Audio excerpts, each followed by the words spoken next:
बिस्मिल्लाहिर्रहमानिर्रहीम। Assalamualaikum students of 9th and pre-9th class. How are you? I hope you all perfectly alright. Dear students, जैसा कि आपको मालूम है कि सर्दियों की छुट्टियों का सिलसिला जारी है, मतलब छुट्टियां आप गुजार रहे हैं माशाल्लाह। तो स्कूल इंतज़ामिया ने आपके लिए जो बाकायदा ऑनलाइन क्लासेस का आगाज़ कर दिया है, ये जो आप रिकॉर्ड सुन रहे हैं ये ऑनलाइन क्लासेस का ही है। तो इन क्लासेस में आपको अहम तरीन जो सिलेबस करवाया जा रहा है, ठीक है, और जो कि सालाना इम्तिहान का अहम जुज़ है। आपको ये भी बताते चलें कि 12 दिसंबर को होने वाली पीटीएम पे आपको विंटर टास्क दिया जाएगा। उसमें जो फर्स्ट टर्म, मिड टर्म और जो विंटर टास्क है, इन तीनों पर फाइनल एग्ज़ाम का जो इन्हिसार होगा, ठीक है। तो लिहाजा आप दिलजमी के साथ, खुश असलूबी के साथ और मेहनत के साथ ऑनलाइन क्लासेस लें और काम जो करवाया जा रहा है उसको नोट करें, अच्छी तरह से तैयार करें, ठीक है, और अपना काम चेक भी करवाएं। स्कूल में आके अपना काम जो आपको डेट इशू की गई है, शेड्यूल के मुताबिक आपको जो डेट दी गई है उसके मुताबिक उसको चेक भी करवाएं। और जो 12 दिसंबर की पीटीएम है वो उसको आपने हर हाल में अटेंड करना है, उसको आप लाजमी आपने अटेंड करना है। तो उस वक्त 12 दिसंबर को उस दिन आप विंटर टास्क भी वसूल करेंगे, ठीक है। तो 9th एंड pre-9th हम जो कुछ टॉपिक कर रहे थे, चैप्टर नंबर 4 के कुछ टॉपिक्स हमने किए थे। हम उन्हीं टॉपिक्स जो हमने किए थे उससे आगे हम स्टार्ट करेंगे जो रहते थे टॉपिक, ठीक है। तो नेक्स्ट जो हमारा टॉपिक है उसमें चैप्टर 4 है, ठीक है। चैप्टर 4 का जो एक टॉपिक है centre of gravity. Centre of gravity क्या होता है, ठीक है।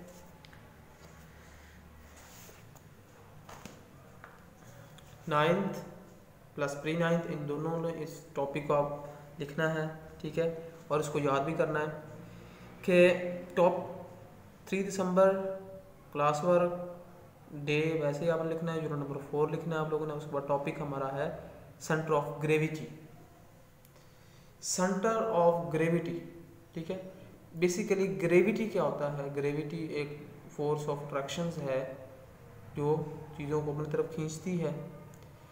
तो ग्रेविटी का जो आइडिया था वो न्यूटन ने दिया था, ठीक है। न्यूटन की एक स्टोरी जो आप बुक्स में भी मिल जाती है कि आप न्यूटन ने क्या किया कि वो एक एप्पल के दरख्त के नीचे सोया हुआ था, ठीक है।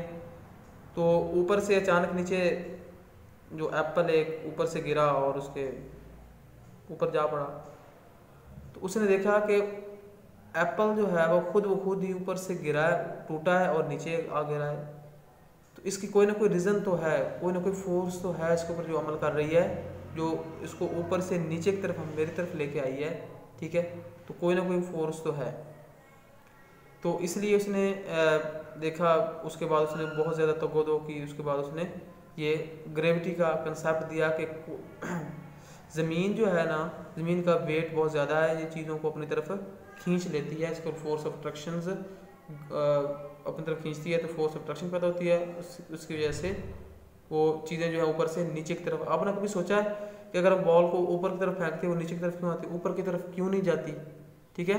इस इफेक्ट ऑफ ग्रेविटी या फोर्स ऑफ ग्रेविटी है जो उसको ऊपर से नीचे की तरफ ला रही है, ठीक है। तो सेंटर ऑफ ग्रेविटी की सबसे पहले हम डेफिनेशन करेंगे कि डेफिनेशन क्या होती है सेंटर ऑफ ग्रेविटी की। तो अब देखें ना, कोई भी बॉडी है, ठीक है, उस बॉडी का जो सेंटर है जिसके ऊपर होल वेट जो है बॉडी का अमल कर रहा है, मतलब पूरा वेट जो अमल कर रहा है किसी भी बॉडी के ऊपर, तो जिस पॉइंट के ऊपर सारा वज़न है, मतलब चारों साइड से बराबर है, मतलब वज़न एक ही पॉइंट के ऊपर, तो वो उसका सेंटर ऑफ ग्रेविटी होता है किसी भी बॉडी का। तो हम इसकी जो प्रॉपर डेफिनेशन पढ़ लेते हैं। A point where the whole weight where the whole weight of a body appears to act vertically downward।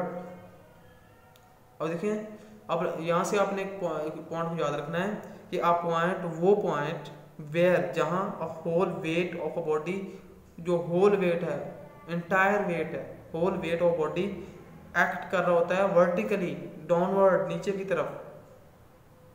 अब देखें, फर्ज करें ये मेरे पास पेंसिल है, ठीक है, इसका सेंटर ऑफ ग्रेविटी क्या होगा। अब देखिए मैं इसको इस तरह पकड़ा हुआ है, ठीक है, अगर मैं इसको पकड़ा इस तरह तो ये इस तरफ झुक जाती है, मतलब जिस पॉइंट पे होल वेट इस पेंसिल का अमल कर रहा है वो उसका सेंटर ऑफ ग्रेविटी है, ठीक है। इस पेंसिल का क्या है, सेंटर ऑफ ग्रेविटी, मतलब इधर से भी उतना ही वेट है और इस साइड से भी उतना ही, और दरमियान में जो वेट है वो पूरा वेट अमल कर रहा है, उसे कहते हैं सेंटर ऑफ ग्रेविटी।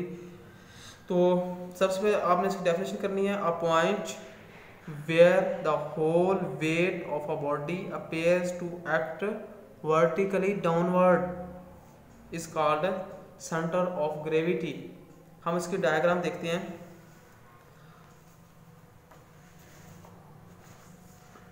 देखें कि बेटा जो एक बॉडी है, बॉडी जो है, a body is made up of large number of particles, बहुत सारे पार्टिकल से मिलके एक बॉडी बनती है, ठीक है, एक स्ट्रक्चर बनता है, बहुत सारे पार्टिकल मिलते हैं तो एक बॉडी बनाते हैं, एक स्ट्रक्चर बनाते हैं, ठीक है।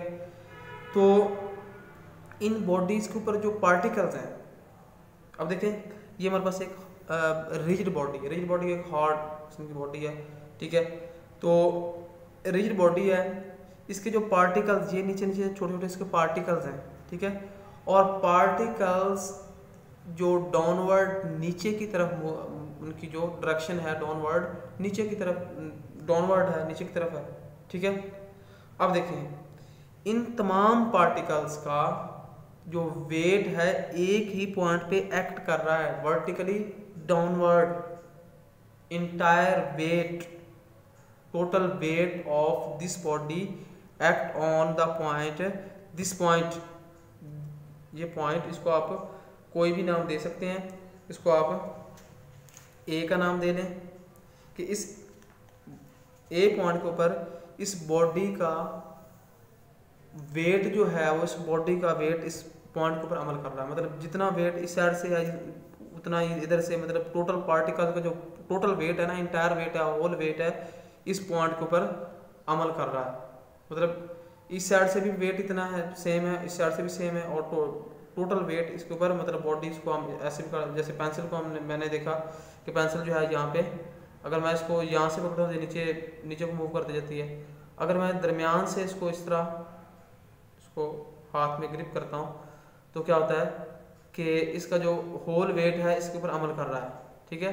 तो ये क्या करेगी, मतलब उसी पॉइंट पे रुकी रहेगी, मतलब ये जो पॉइंट होगा, जिस पॉइंट के ऊपर मैंने इसको पकड़ा हुआ है, ये पॉइंट उसका सेंटर ऑफ ग्रेविटी है, ठीक है। आप लोगों ने इसको याद रखना है कि सेंटर ऑफ ग्रेविटी क्या होता है, point where the whole weight of a body appears to act vertically downward is called the centre of gravity, ठीक है। और इसकी डायग्राम बनानी है और उसके बाद इसकी एक्सप्लेनेशन आप लोगों ने लिखनी है। तो अब देखें एक रॉड ले रहे हैं, ठीक है। अब देखें ना, एक रॉड मैं आपको दिखाता हूँ बुक के ऊपर, एक रॉड देखें, अब ये इसका सेंटर ऑफ ग्रेविटी है, मतलब जितना ये वेट, ये भी वेट नीचे की तरफ अमल कर रहा है, मतलब होल वेट जो है। अब देखें ना, आपने शीशा का भी देखा होगा, शीशा के ऊपर जो बच्चे जो मतलब बैठते हैं, ठीक है, तो उसका जो दरमियान में जो होता है ना सेंटर, वो उसका सेंटर ऑफ ग्रेविटी है, वो क्या है, अगर उधर से भी वेट सेम होगा, उधर से भी सेम होगा, तो वो उसका वो बैलेंस रहेगा, ठीक है। मतलब जिस पॉइंट के ऊपर एक बॉडी बैलेंस्ड हो, मतलब सेम उसका वेट अमल कर रहा हो किसी भी पॉइंट के ऊपर दोनों साइड से, तो वो उसका सेंटर ऑफ ग्रेविटी होता है, ठीक है। अब देखिए डिफरेंट आपको दिखाई गई, इसका सेंटर ऑफ ग्रेविटी ये है, इसका ये है, ये फिगर आपको दिखाई, इसका ये है, और यहाँ पे इसका सेंटर ऑफ ग्रेविटी ये अमल कर रहा है, उसको सेंटर ऑफ ग्रेविटी जिसका ये है, जिसमें होल वेट जो है इसको जिसको पर अमल कर रहा है, होल वेट जिस पॉइंट पे अमल कर रहा है वो उसका सेंटर ऑफ ग्रेविटी है। तो ये आप लोगों ने इसको याद रखना है। सेंटर ऑफ ग्रेविटी क्या होता है कि एक बॉडी जो है उसके होल वेट जिस पॉइंट के ऊपर अमल कर रहा है वो उसका सेंटर ऑफ ग्रेविटी है। ठीक है।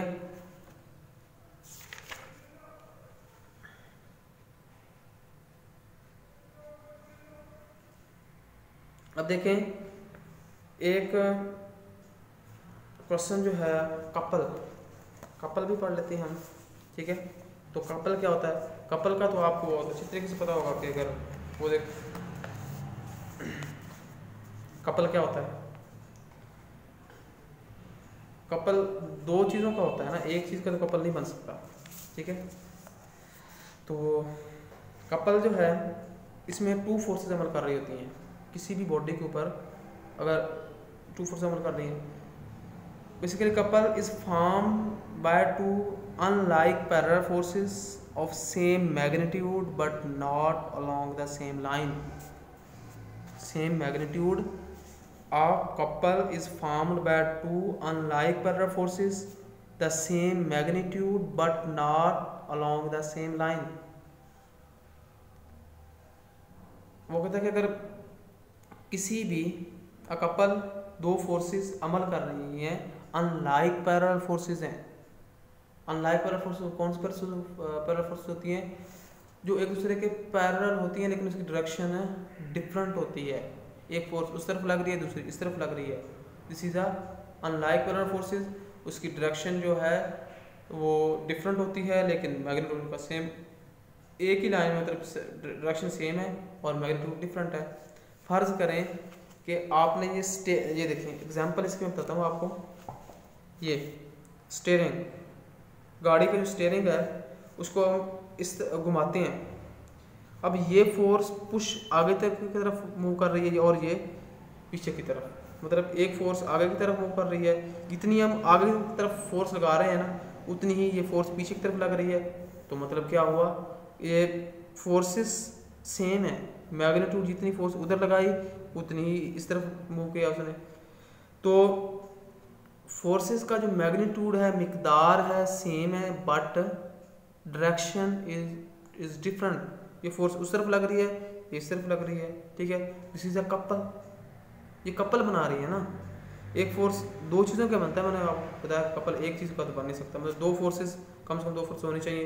A couple is found by two unlike, मतलब अनलाइक पैरेलल फोर्स पीछे आपने डेफिनेशन पढ़ी है, उसका जो डायरेक्शन डिफरेंट हो, मैग्नीट्यूड उसका सेम हो, तो अनलाइक पैरेलल फोर्स, अगर टू अनलाइक पैरेलल फोर्सेस ले लें हम, ठीक है, तो वो कपल बनाती हैं। ये भी आप याद रख सकते हैं। दो फोर्सेज हैं। स्टीयरिंग की मैंने आपको एग्जांपल दे दी कि ये पुश आगे की तरफ इसको कर रहे हैं लेकिन ये फोर्स ये इस तरफ लग रही है, मैग्नीट्यूड दोनों का सेम है but direction is not same, ठीक है। एक बात हम और कर लेते हैं। अगर हमने गाड़ी का पहिया अगर हमने खोलना है, ठीक है, या व्हील को हमने खोलना है, तो हम इसके स्पैनर यूज़ करते हैं। आर्म स्पैनर जो है और डबल स्पैनर यूज़ करते हैं हम इसके लिए, ठीक है। तो डबल आर्म स्पैनर, तो इसमें देखें कि ये जो पॉइंट है, इस पॉइंट को ओ का नाम दिया गया है, ये ए है, ये बी पॉइंट है, और ये फोर्स इस तरफ लग रही है, ये फोर्स इस तरफ लग रही है। देखो ना, घुमाते हैं, अगर इस तरह अगर हम इसको घुमाते हैं तो क्या होगा, कपल जो है यहाँ पे भी कपल बन रहा है, ठीक है। कपल में क्या होता है कि two unlike parallel forces magnitude दोनों का सेम होता है बट सेम लाइन में नहीं होती, डायरेक्शन की सेम नहीं होती, मतलब two unlike parallel forces couple बनाती हैं। ये आपने याद रखना है, ठीक है। तो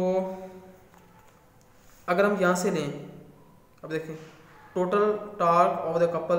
टार्क इसमें क्या मतलब, टार्क क्या होता है? टार्क पीछे भी हमने पढ़ा है कि turning effect of the force. एक फोर्स कितनी टर्न कर रही है किसी बॉडी के ऊपर, एक फोर्स जो है वो कितनी टर्न कर रही है, वो क्या है, टार्क ऑफ अ बॉडी, ठीक है। अगर हम अभी देखें टोटल टार्क उसके ऊपर कितना लग रहा है, टोटल टार्क उस बॉडी के ऊपर टोटल टार्क जो है कितना मूव कर रहा है, F total torque of the couple, F cross O A. अब ये एक एफ है, ये ओ ए, इसके दरम्यान में डिस्टेंस है इस पॉइंट से लेके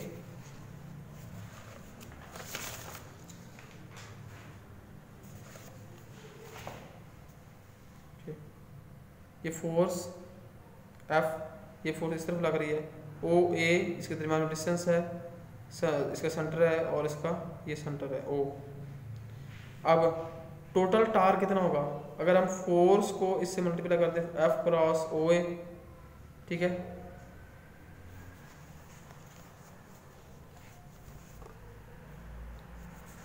F cross O A plus F cross O B, ठीक है। तो इसमें जो ओ एफ दोनों में कॉमन आ रहा है तो F into O A plus O B. अब देखिए ना ओ ए प्लस ओ बी करें तो किसके बराबर होता है, A B, total A B के बराबर है ना, ए बी को लिखिए तो total torque of the couple F cross A B मेरे पास कोई भी मेरे पास डिस्टेंस हो सकता है, ठीक है। तो ये टोटल टार्क पैदा हो जाएगा इसमें।